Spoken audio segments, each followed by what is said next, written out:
The universe was ending again, which was becoming inconvenient in a way that felt almost personal. He leaned forward slightly on the spine of his dragon as a collapsing star, folded inward like it, had suddenly remembered an appointment elsewhere. "If this one explodes before we pass it," he muttered, "I'm filing a complaint." The dragon snorted, a low rumble vibrating through its scales, and released a stream of fire that curved unnaturally, bending around fragments of debris as if even destruction preferred efficiency today. They moved through the chaos with practiced ease. Warships drifted in pieces, their lights flickering like embarrassed apologies. Somewhere behind them, a fleet tried to reorganize, which was optimistic considering half of it no longer existed in the same timeline. He glanced back briefly. "They're still following us," he said. The dragon tilted its head just enough to suggest mild disappointment. Another burst of flame answered the problem, and the fleet reconsidered its life choices. He didn't remember when the war had started. He wasn't entirely sure it had a beginning. It stretched across universes the way cracks stretch across glass, inevitable, spreading, impossible to ignore. He had burned through so many of them that they blurred together, each one collapsing in its own dramatic, unnecessary way. At some point, he had stopped asking why. It was easier to keep moving, to let the fire answer questions he didn't have the patience to think about. "Next time," he said, adjusting his grip as the dragon slipped between two fragments of reality that disagreed about their positions, "we pick a quieter universe. One with less everything." The dragon made a sound that might have been laughter, which was concerning. He chose not to dwell on it. They emerged into a stretch of space that felt wrong. Not hostile, not broken, just deliberate. The chaos seemed to pause here, as if something had asked it to wait. Even the light behaved differently, bending in soft, thoughtful arcs instead of snapping under pressure. He frowned. "I don't like this," he said immediately. The dragon slowed, its wings pulling back as it studied the stillness with unusual caution. She was standing there. Not floating, not drifting, standing, as though there were ground beneath her feet that the rest of reality had simply failed to notice. For a moment, he thought she was human. Then she turned her head slightly, and the illusion slipped.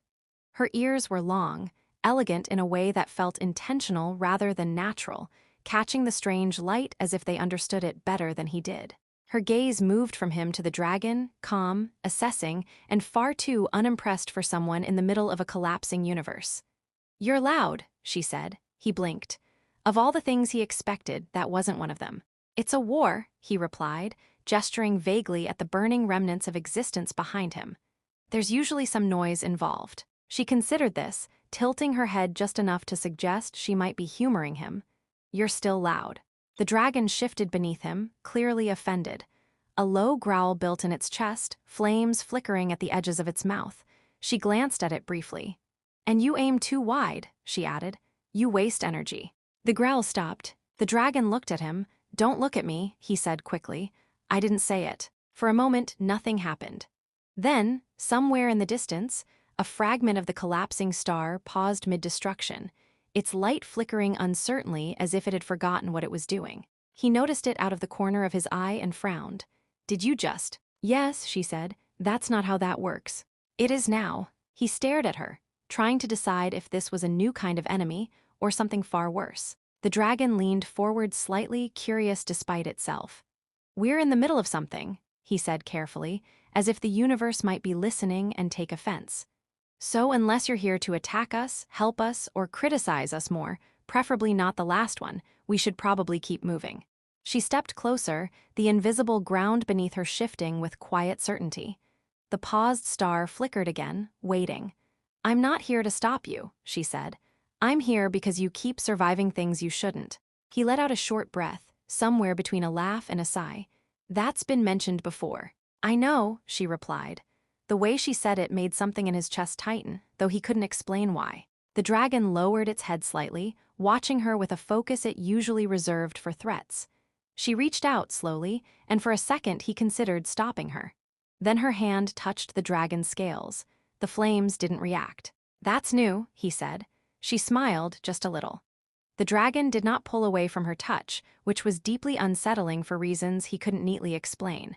It blinked once, slowly, as if reconsidering several long-held opinions at once. "You're not supposed to do that," he said, watching carefully. "It usually sets things on fire when strangers get too friendly." "I noticed," she replied, her fingers still resting against the scales. The flames along the dragon's spine flickered, then softened, as though they had been politely asked to behave. "It's inefficient." The dragon made a quiet, confused sound, somewhere between a purr and a complaint. He leaned down slightly. "You're enjoying this, aren't you?" he asked. The dragon refused to answer, which was answer enough. Behind them, the paused star trembled again, clearly eager to continue its dramatic exit. He pointed at it. "Just so we're all aware, that thing is supposed to explode. Any second now." She glanced at it briefly, then back at him. "It can wait." "That's not reassuring." "It should be," she said. "I'm rarely wrong." He let out a breath, rubbing his forehead. "That's also not reassuring." The dragon shifted its weight, lowering itself just enough that she could step closer without the universe objecting too much. She studied the creature with quiet focus, her gaze moving along its wings, its claws, the slow rhythm of its breathing. "You've been adapting it," she said. "I've been trying not to die," he corrected. "Same thing," she replied. He opened his mouth to argue, then stopped. "Fair point." For a moment, the chaos beyond their small pocket of stillness seemed distant, like a memory that hadn't decided whether to fade or return. He watched her carefully. "You said you're here because I keep surviving," he said. "That sounds less like curiosity and more like a problem."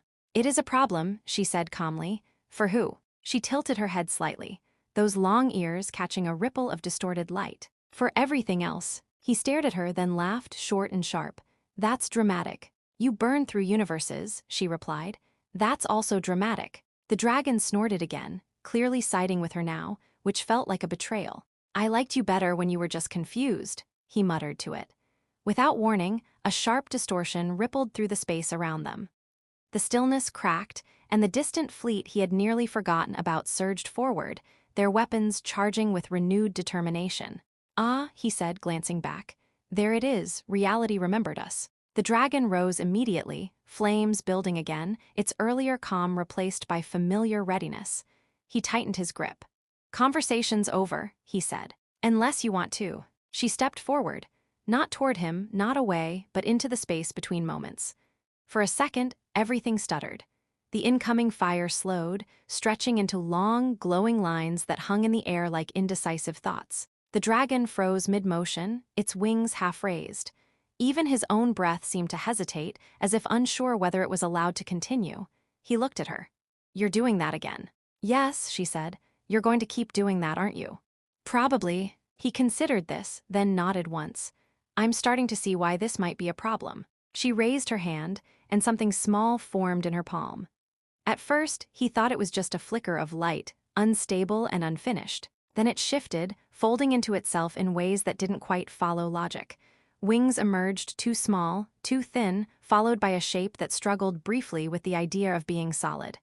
"A new weapon?" he asked. "No," she said. The small creature opened its eyes. There were too many of them, just for a second, layered over each other like possibilities that hadn't chosen a final answer. It chirped, a soft, uncertain sound, and then looked around as if trying to understand why existence was so complicated. He leaned closer, frowning. "That doesn't look very dangerous." "It will be," she said. The tiny dragon blinked, then vanished. He straightened. "Where did it go?" "It's still here," she replied. He looked around. "That's not helpful." A moment later, the creature reappeared on his shoulder, then flickered again, now perched on the dragon's head, then gone once more. The dragon crossed its eyes, briefly trying to follow it, which would have been terrifying under different circumstances. "Okay," he said slowly. "I take it back, that's unsettling." The fleet's weapons fired. The beams moved again, reality snapping back into motion, but something had changed. The tiny dragon reappeared midair, directly in the path of the attack. For a heartbeat, it seemed like a terrible mistake. Then the beams bent. Not deflected, not blocked, bent as if they had reconsidered their purpose entirely.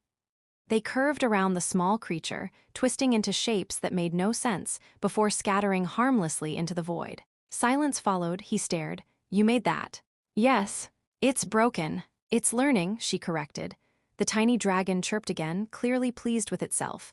He let out a long breath, then laughed, shaking his head.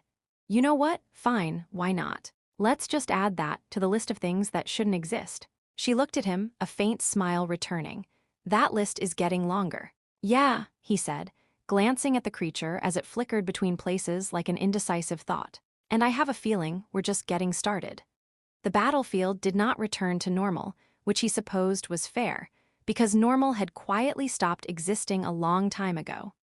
The fleet hesitated, their formations breaking as if uncertainty had weight. The small dragon flickered between positions, now near his shoulder, now somewhere behind the enemy lines, now briefly nowhere at all. Each time it reappeared, something subtle shifted, trajectories bent, signals scrambled, decisions delayed just enough to matter. He exhaled slowly. I used to solve problems by setting them on fire, he said, watching a warship gently drift off course like it had forgotten its purpose.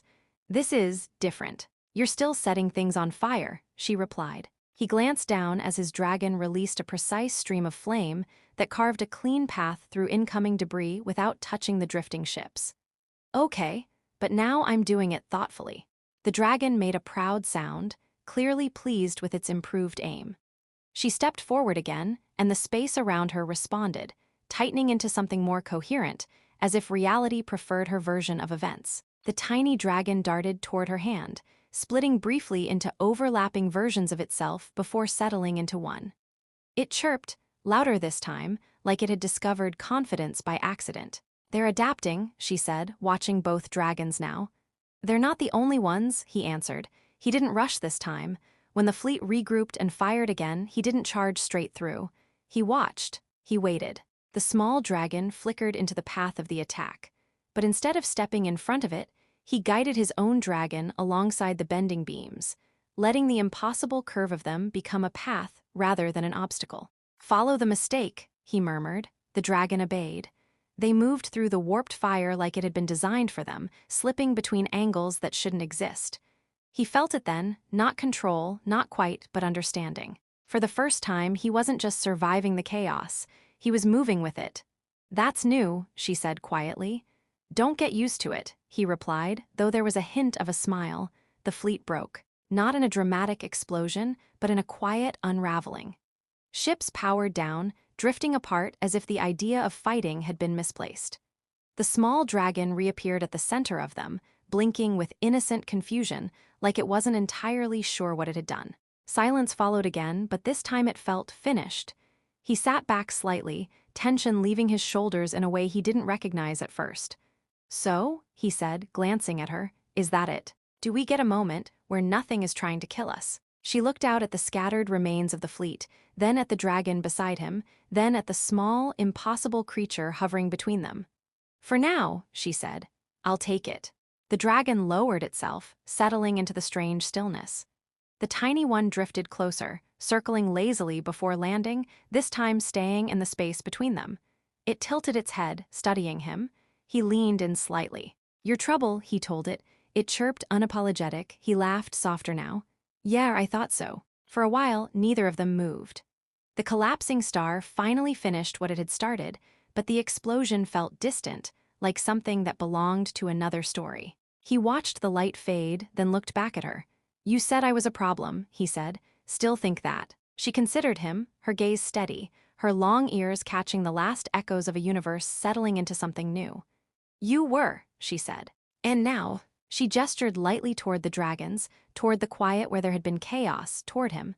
Now you're part of the solution. He raised an eyebrow. That sounds like more responsibility. It is. He sighed, but there was no real complaint in it. Figures. The small dragon flickered once, then split briefly into several versions of itself before settling again, as if testing possibilities. The larger dragon watched it carefully, no longer threatened, just curious. He looked between them, then back at her.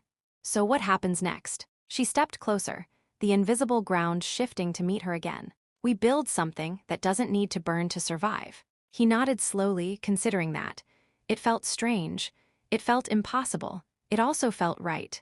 Well, he said, glancing at his dragon, then at the small one, we're going to need better rules. She smiled just slightly. We'll make them. The tiny dragon chirped again, louder this time, like a promise rather than a question. The silence did not last, but this time it didn't arrive as an enemy. It settled around them like something patient, something waiting to see what they would do with it. He shifted slightly on the dragon's back, not out of tension, but habit. "I don't trust quiet," he admitted. "It usually means something is about to explode or lecture me." "It can also mean nothing is broken," she said. He looked around at the drifting remains of what had once been a war and exhaled. That would be new. The small dragon flickered, then didn't. It stayed, perched between them, its shape holding steady like it had finally agreed to exist properly. It blinked up at him, then at her, then spread its wings, this time without vanishing halfway through the motion. He raised an eyebrow. "You're stabilizing it." "It's stabilizing itself," she corrected. "That's worse. It's growth." He tilted his head. "You're very optimistic for someone who casually rewrites reality." She shrugged slightly. "It saves time." The larger dragon lowered its head, nudging the small one with careful curiosity.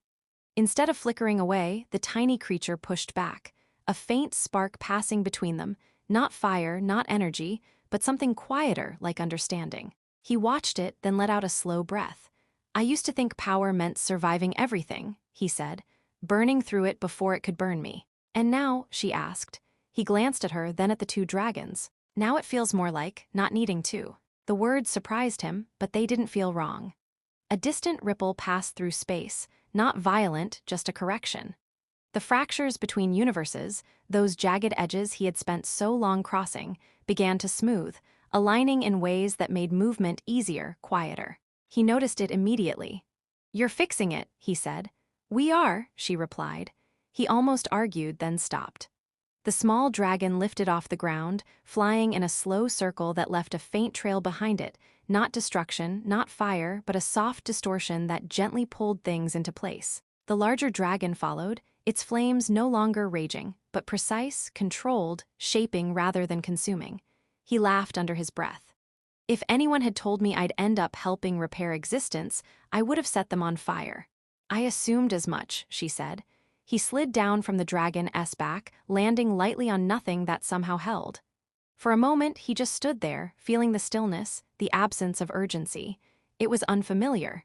It was good. "So," he said, hands resting at his sides, "no more endless wars." She stepped closer, her presence steady, unshaken. "Not like before." "That's reassuringly vague." She smiled faintly. "There will always be change, conflict, but it won't consume everything." He nodded slowly. "And the dragons? They'll grow," she said. "They'll learn, they'll choose what they become." He glanced at the small one as it landed near him again, this time solid, present. It chirped, softer now, like it didn't need to prove anything. He crouched slightly, meeting its gaze.